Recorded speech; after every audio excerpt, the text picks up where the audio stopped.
Bismillahirrahmanirrahim. Assalamualaikum warahmatullahi wabarakatuh. Bismillah, alhamdulillah, wassalatu wassalamu ala rasulillah, la hawla wa la quwata illa billah, amma ba'd. Puji syukur marilah kita panjatkan kehadirat Allah subhanahu wa ta'ala yang telah melimpahkan rahmatnya kepada kita semuanya, sehingga kita semuanya masih diberi umur panjang.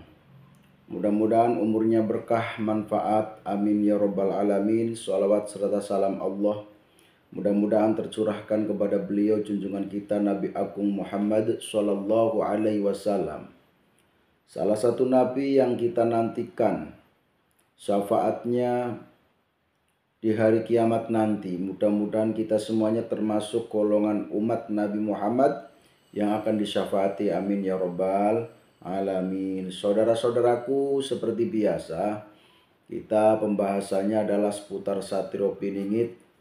Ada saudara-saudara yang menyampaikan Satrio Piningit itu hanya satu. Ada yang menyampaikan Satrio Piningit itu banyak.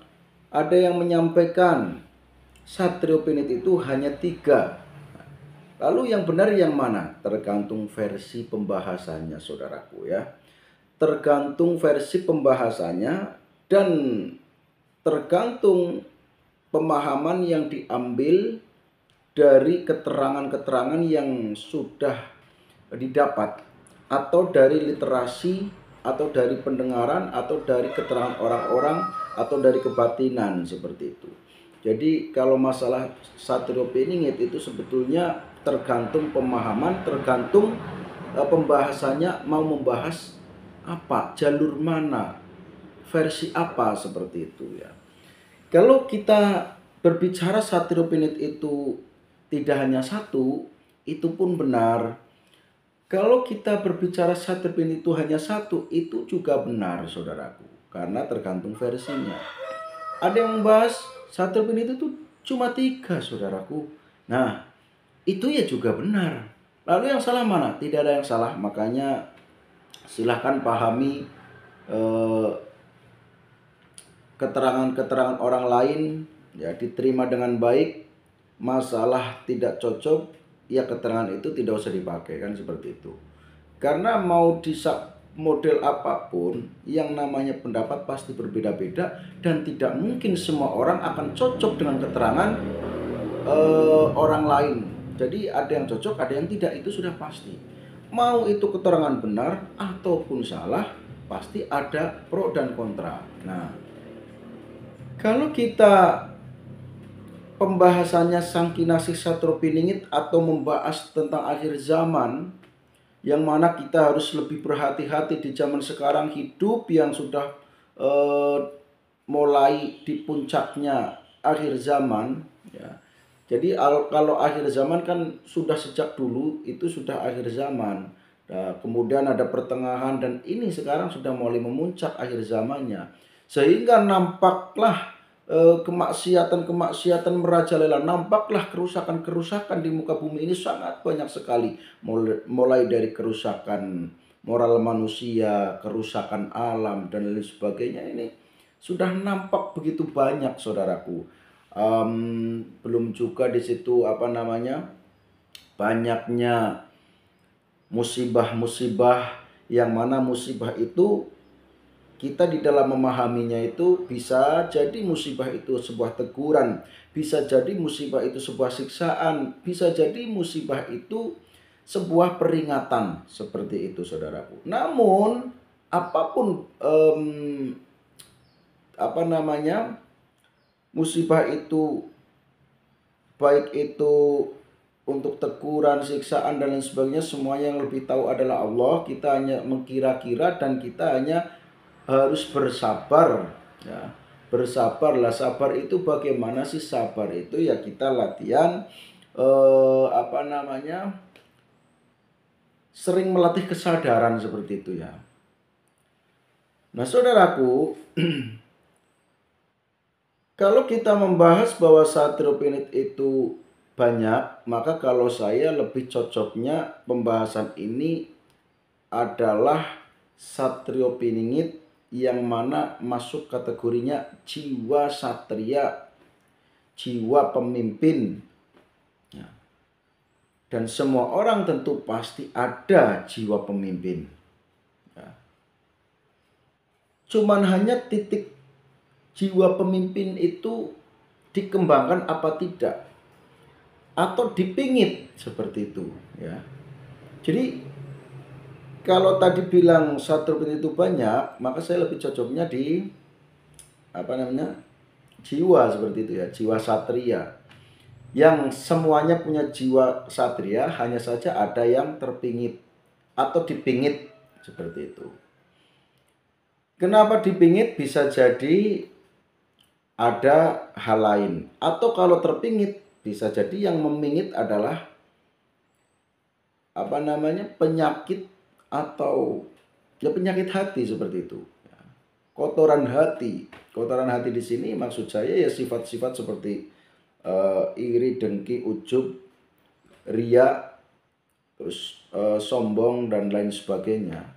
Itu yang membuat jiwa kesatrianya itu terpingit, tertutup, tidak bisa keluar. Orang kalau jiwa satrianya itu keluar, maka nanti raga ini pun akan menjadi seorang pemimpin, seorang satria. Jiwa satria itu pantang untuk menanti atau menunggu imbalan orang lain, pantang. Itu namanya bukan satria. Itu namanya ya jual jasa gitu ya. Yang namanya satria itu ya berjuang dan tidak memikirkan lain-lain, hanya saja berjuang atau jihad fisabilillah seperti itu. Kalau bahasa santrinya seperti itu, saudaraku ya. Dalilnya gini, saudaraku. Kulukum ra'in wa kulukum mas'ulun an ra'iyatihi. Setiap kalian adalah pemimpin. Setiap pemimpin akan dimintai pertanggungjawaban atas kepemimpinannya. Dalam konteks ini bertanggung jawab di hadapan Allah Subhanahu wa taala. Maka saudaraku, ketika merasa bahwa kita adalah pemimpin, ya, jadilah pemimpin yang baik. Minimal memimpin diri sendiri, saudaraku. Ya, makanya keterangan tadi kulukum ra'in wa kulukum mas'ulun an ra'iyatihi ini sangat benar. Ya. Saya bukan pemimpin kok, saya tidak pernah memimpin keluarga. Saya belum punya keluarga, memimpin diri sendiri. Nah, itu. Ya, memimpin diri sendiri, mulai anggota tubuh kita pimpin. Ya. Tangan supaya tidak asal-asalan, kaki supaya jalan tidak asal-asalan, tapi berjalanlah menuju ke tempat yang bermanfaat, ke tempat yang diridhoi Allah. Tangan ini untuk memegang atau untuk mengambil sesuatu yang baik, memberikan kebaikan dan lain sebagainya, termasuk mata, hati, telinga, hidung ya. Telinga gunakanlah untuk mendengarkan lantunan-lantunan sholawat, lantunan-lantunan bacaan Al-Quran dan lain sebagainya. Bukan hanya untuk mendengarkan nguping orang lain yang sedang bercerita yang kotor-kotor. Hidung gunakan untuk kebaikan ya. Sehingga nanti ketika hidung ini digunakan dengan baik, hanya untuk merasakan ini ada bau ini, kayaknya ada kewan mati deh, ada bangkai deh dan lain sebagainya ya. Jangan malah untuk mencium yang sering terjadi itu perempuan. Kalau perempuan ya cium laki-laki seperti itu jangan, itu harus dihindari, saudara. Itu masuknya kemaksiatan, yang mana kemaksiatan itu yang sudah merajalela di zaman sekarang ini. Itulah yang membuat bumi ini sudah tidak stabil, jadi terlalu banyak kerusakannya sehingga tidak stabil, dan nanti jelas ada penyaringan, saudaraku. Penyaringan itu gunanya untuk menyetabilkan bumi lagi seperti itu, atau alam ya, menyetabilkan alam ya. menyetabilkan alam supaya alamnya stabil. Nanti ada penyaringan. Orang-orang yang sukanya kotor, yang sudah dibimbing tapi tidak mau, yaitu berarti masuk dalam penistaan nantinya. Tapi orang-orang yang berbuat jelek, namun orang itu mau diajak kembali ke jalan Allah, kembali ke jalan yang lurus, kembali ke jalan yang benar, maka orang itu akan menjadi orang yang bejo dunia, bejo akhirat, seperti itu ya. Jadi semua orang adalah pemimpin, semua orang punya jiwa satria, hanya saja yang mana yang dikembangkan. Cara mengembangkan jiwa kepemimpinan, jiwa kesatria itu bagaimana? Di video selanjutnya dong, jangan sekarang, nanti terlalu panjang ya. Yang jelas ketika ada orang yang membahas Satrul Pinit, ada orang yang bercerita tentang Satrul Pinit, oke, ya semuanya diterima saja. Kalaupun tidak cocok, tidak masalah saudaraku ya. Ya yang jadi permasalahan mengaku-ngaku itu, yang mengaku tapi tidak sebanding dengan pengakuannya dan tingkah lakunya. Maka itulah yang tidak beres. Contohnya yang tidak sebanding bagaimana saudaraku? Di 2009 ada orang yang mengaku Satrio Piningit, bahkan mengumpulkan pengikut, memiliki pengikut banyak. Kemudian membuatlah tempat, ya bisa jadi dikatakan padepokan, tapi kalau menurut saya bukan padepokan lah. Padepokan itu bukan untuk hal itu. Padepokan itu ya sebetulnya untuk hal-hal yang baik, ya, yang mana di situ sebagai tempat lah ya. Tempat, tapi tempat yang khususon spiritual, ataupun mengaji juga boleh, atau silat juga boleh. Pokoknya selain daripada itu, kalau padepokan kebuat nipu-nipu, ya tentu saja itu bukan padepokan namanya, itu gubuk penipuan atau apa gitulah ya.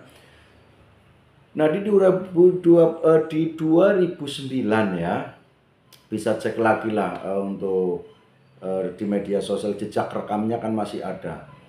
Di orang mengaku sebagai Satria Piningit, kemudian mencari pengikut dan dapat pengikut banyak, kemudian menipu itu orang, menipu dengan cara mengumpulkan uang-uang pengikut ya, yang nanti dijanjikan ini itu, kemudian juga mulai terciumnya adalah mulai anehnya si Satria Piningit itu.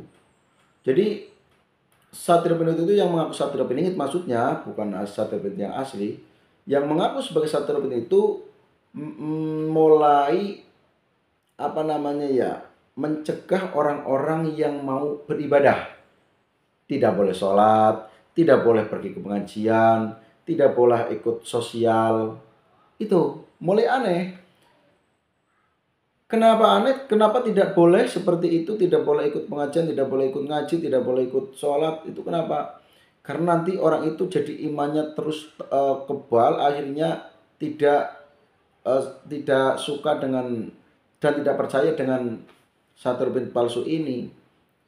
Nanti jadi ketahuan kan seperti itu. Tapi ternyata Tuhan berkehendak lain, malah justru dengan si Satrio Piningit palsu itu mencegah orang-orang yang mau beribadah, akhirnya malah jadi ketahuan. Setelah ketahuan, ada salah satu warga yang melapor kepada polisi. Polisi pun segera untuk mengecek, ya, memeriksa. Setelah diperiksa ternyata betul dan bukti-bukti sudah banyak, akhirnya ditangkap saudaraku. Jadi kalau mengaku Satrio Piningit itu pengakuan yang model-model hanya berjuang saja, nggak masalah.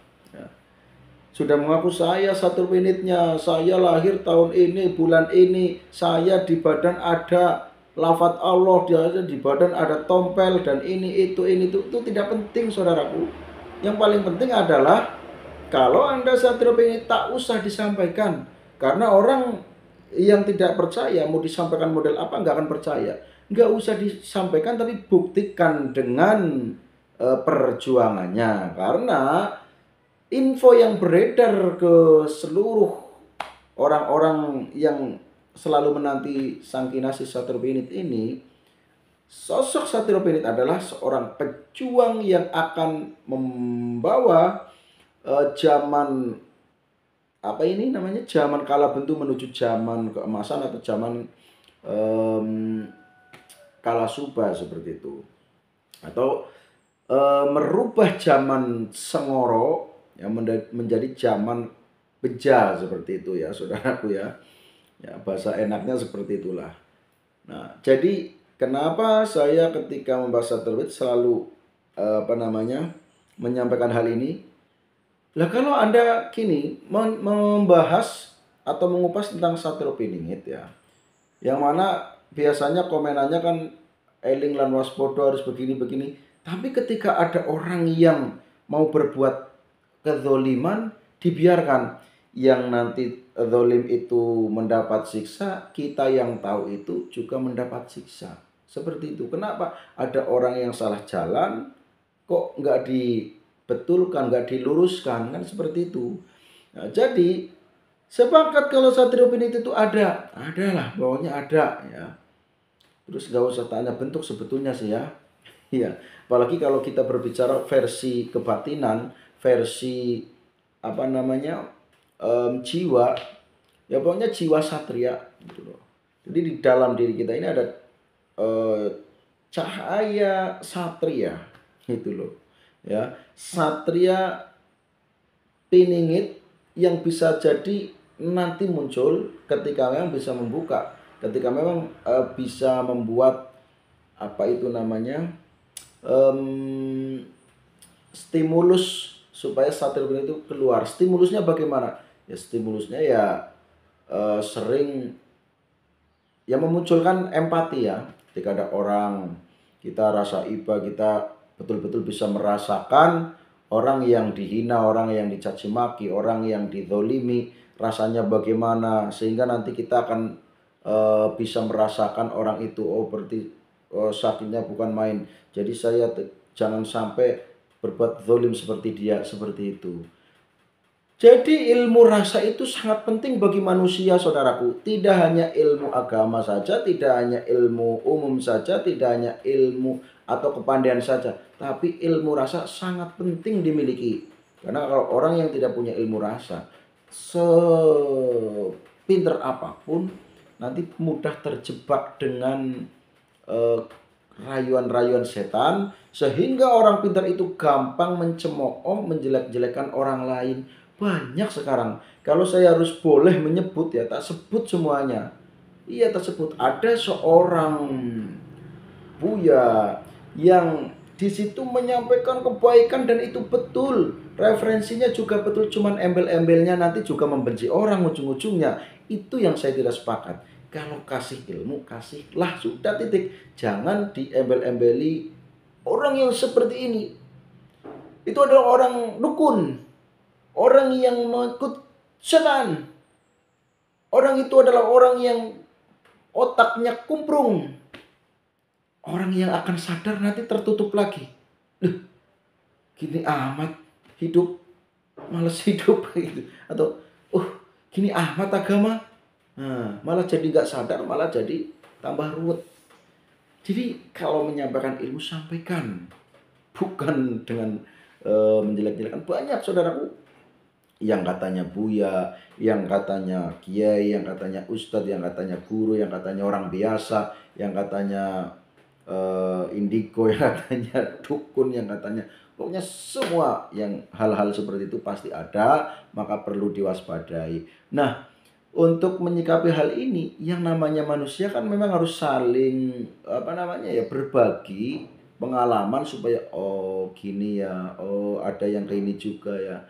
Nantinya barangkali akan sadar ini. Kalau nggak sadar ya tambah nggak karu-karuan ya. Seperti itu saudaraku.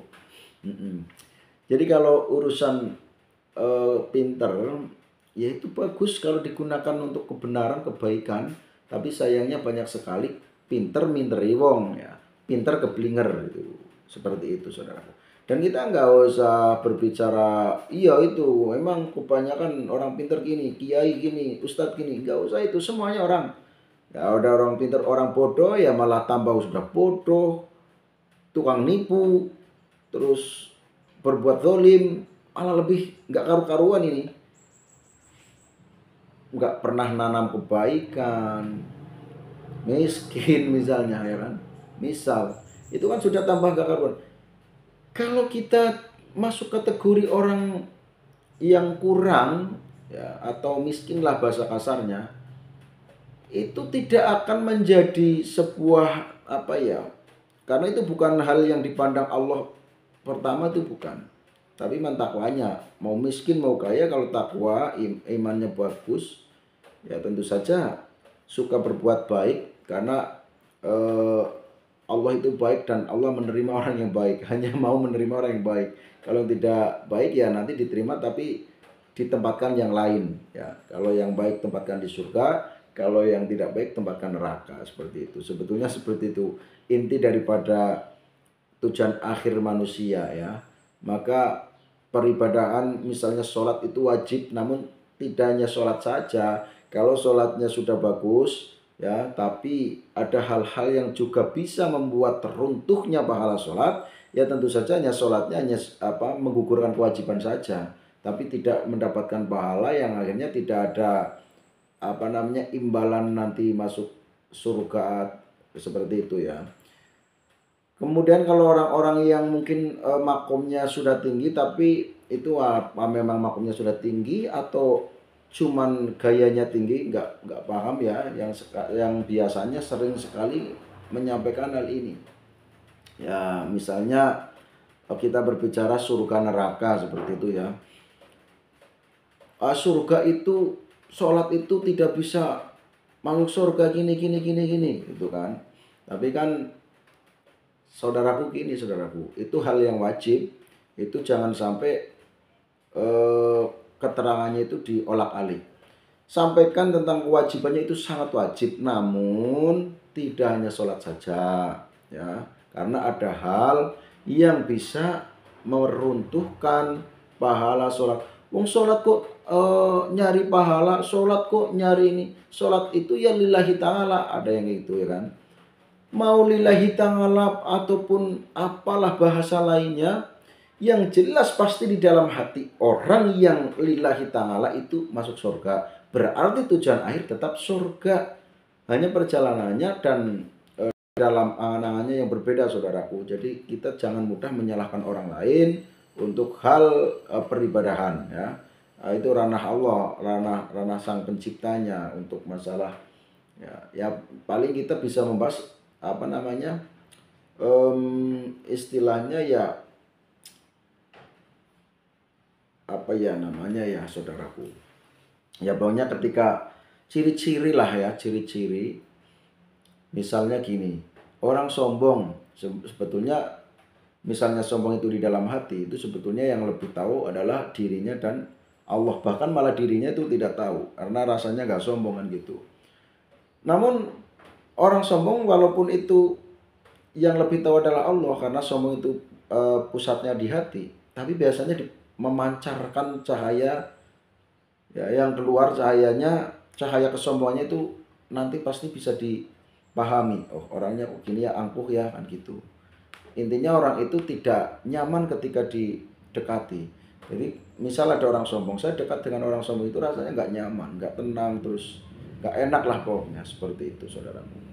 Jadi untuk video kali ini hanya berbagi pengetahuan dan pengalaman ya, yang mana tidak harus dimakan mentah-mentah, karena kita manusia biasa yang terkadang banyak salahnya juga. Apa yang disampaikan, apa yang diterangkan, yang saya rasa sudah betul, tapi bisa jadi ada kesalahan yang tidak saya ketahui seperti itu. Jadi koreksi itu penting, tapi untuk membetulkan itu ya sampaikanlah dengan baik supaya tidak menyakiti hati orang lain. Kenapa? Semua orang itu punya hati, punya rasa. Kalau di rasa itu dibuat nggak enak, ya pasti akan nggak enak saudaraku. Siapapun itu, mau itu ulama tinggi, ulama apa, pokoknya yang namanya manusia pastilah ada rasa marah, ada rasa cemburu, ada rasa benci, ada rasa, pokoknya macam-macam rasa kalau manusia ya. Makanya kita harus memperbanyak peribadahan kan, karena kita semuanya banyak hal-hal yang membuat kita nantinya terjebak ke dalam jalan kesesatan, jalan yang menuju ke neraka, jalan yang biasa dilalui oleh setan-setan itu. Jadi kita terjebak dengan godaan setan, akhirnya mengikuti jalannya setan seperti itu saudara. Mudah-mudahan kita termasuk orang yang selamat dunia akhirat dan juga diberikan kebaikan dunia akhirat seperti itu ya saudaraku. Mohon maaf untuk ngecaprak hari ini hanya seputar berbagi saja, bukan masalah ini betul atau salah ya, bukan masalah betul atau salahnya, namun hanya berbagi saja. Dan ketika memang keterangan ini tidak perlu didengarkan, ya nggak usah didengarkan. Kalau perlu ya didengarkan silakan, dan sikapi dengan bijak, karena orang yang pintar itu bukan orang yang bisa segala-galanya, tapi orang yang bisa menyikapi segala-galanya dengan kebijaksanaan seperti itu. Terima kasih yang sudah hadir dan yang sudah nonton. Jangan lupa terus bantu kembangkan channel ini dengan cara subscribe, like, komen, dan share agar channel ini terus berkembang dan bermanfaat orang lain. Apabila saya ada hal yang sekiranya melenceng, tolong ingatkan, tapi tolong saudaraku, saya manusia biasa, kalau mengingatkannya dengan cara yang tidak santun, maka saya jadi tambah malah bukan sadar, tapi malah tambah nggak karu-karuan, saudaraku. Ingatkanlah saya ketika saya punya salah, namun dengan bahasa yang santun. Terima kasih. Saya akhiri. Wabillahi taufiq wal hidayah. Wassalamualaikum warahmatullahi wabarakatuh.